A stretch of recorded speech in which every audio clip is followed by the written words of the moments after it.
રોજ 10 માર્ચ 2024ના દિવસે જ્યારે આપણે સુરત મુકામે નાગેર સમાજનું સ્નેહ મિલન ઉજવવા માટે એકત્રિત થયા છીએ ત્યારે સૌ પ્રથમ તો આપણા સૌના પ્રેરણા સ્ત્રોત એવા શ્રી વિજય બાપુના ચરણોમાં કોટી કોટી વંદન. સત્તાધારના હરેક સંતો અને સત્તાધારની પરંપરાને આપણે સૌના કોટી કોટી વંદન. મંચ પર બિરાજમાન સાધુ સંતો, મહાનુભાવો, આપણી અલગ અલગ સંસ્થાના પ્રમુખો, સમાજના પ્રમુખો, વિસ્તારના પ્રમુખો, મહિલા મંડળના પ્રમુખો, આપ સૌને અમારા ટાંક પરિવાર કુમારી પ્રેક્ષા ઉર્વી ભરત ટાંક વતી જય આપાગીગા, જય જિનેન્દ્ર, જય શ્રી કૃષ્ણ. નાગેર સમાજનો દર વર્ષે સ્નેહ મિલન આવો સરસ મજાનો જ ઉજવાય છે. જોકે સુરતમાં આપણા સમાજના 5 થી 6 અલગ અલગ વિસ્તારના અલગ અલગ પ્રોગ્રામો થાય છે અને હરેક પ્રોગ્રામ ખૂબ સરસ રીતે ઉજવાય છે. માટે શ્રી ગુજ્જર ક્ષત્રિય કડિયા સમાજ સુરતના હરેક વિસ્તાર, હરેક વિભાગના લોકોને ખૂબ ખૂબ અભિનંદન, વંદન અને શુભેચ્છાઓ.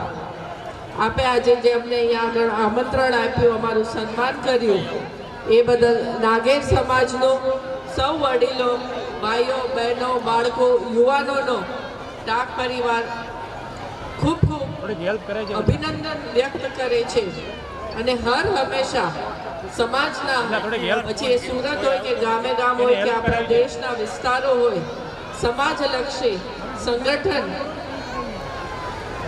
અને વિવિધ કાર્યક્રમો જે આગળ થાય ત્યારે ટાંક પરિવાર યથાશક્તિ તન મન ધનથી હંમેશા આપની સાથે જ છે.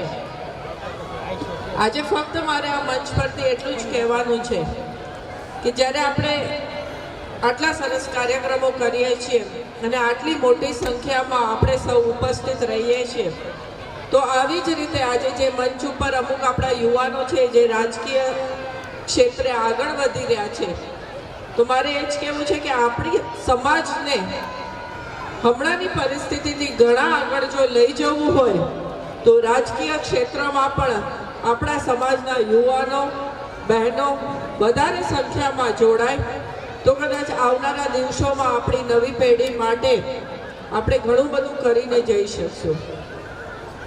મહિલા મંડળના પણ સુરતના ખૂબ સરસ કાર્યક્રમો થાય છે, માટે સૌ બહેનોને પણ ખૂબ ખૂબ અભિનંદન. અને જેવી રીતે સંજયભાઈએ કીધું કે બહેનો ખૂબ મોટી સંખ્યામાં હાજર છે, તો બહેનોને પણ ખૂબ ખૂબ અભિનંદન.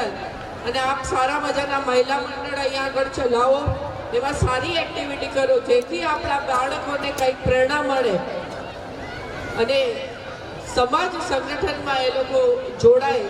કારણ કે આપણે જો સમાજના કાર્યોમાં જોડાશું તો જ આપણી આવનારી પેઢીને ખબર પડશે કે સમાજ શું છે અને સમાજમાં કેવા કાર્યો આપણે કરવા જોઈએ જેનાથી આપણે આગળ વધી શકીએ. નાગેર સમાજનો હું ખૂબ ખૂબ અભિનંદન માનું છું કે આવું સરસ મજાનું પ્લેટફોર્મ તમે આપ્યું છે, જ્યાં બાળકો પણ ખૂબ સરસ મજાની પ્રસ્તુતિ કરી રહ્યા છે, દીકરીઓ ખૂબ મજાના પ્રોગ્રામો આપી રહ્યા છે. તો આવા જ પ્લેટફોર્મ સમાજમાં બધાને મળતા રહે એ માટે આપણે સૌની જવાબદારી થાય છે કે આપણે હાજર રહીએ અને યથાશક્તિ સમાજના કાર્યક્રમોમાં જોડાઈએ. ફરીથી નાગેર સમાજનો ખૂબ ખૂબ અભિનંદન અને શુભેચ્છા. સમાજના પ્રમુખો, નાગેરના પ્રમુખો, એમની હરેક ટીમ, એમની યુવા ટીમ અને એમના મહિલા મંડળને પણ ખૂબ ખૂબ અભિનંદન, વંદન. અને સમાજ શિક્ષિત બને, દીક્ષિત બને અને વ્યસનમુક્ત બને એ જ અભ્યર્થના. હમણાં જ આપણે અહીંયા આગળ આપણા 108 વર્ષના દાદીનું સન્માન કર્યું. આ આપણી માટે પ્રેરણા છે.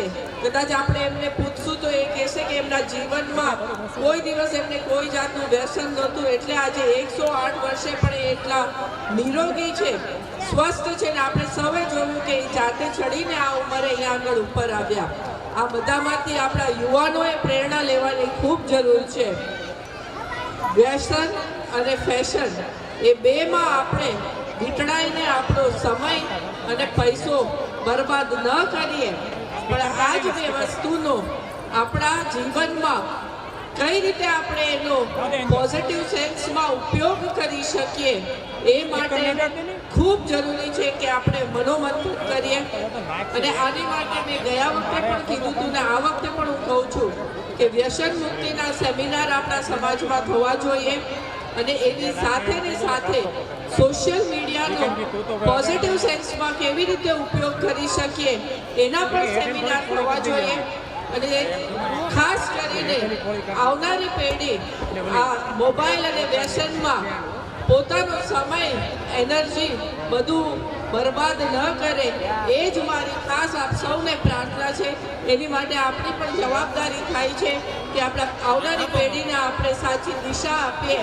અને એની માટે જ જ્યારે સમાજ આટલો મોટો પ્રોગ્રામ કરતું હોય ત્યારે આવા પણ સમાજલક્ષી કાર્યો આપણે સાથે જોડીએ તો કદાચ વધારે આપણે ઉપયોગી સમાજને થઈ શકશું.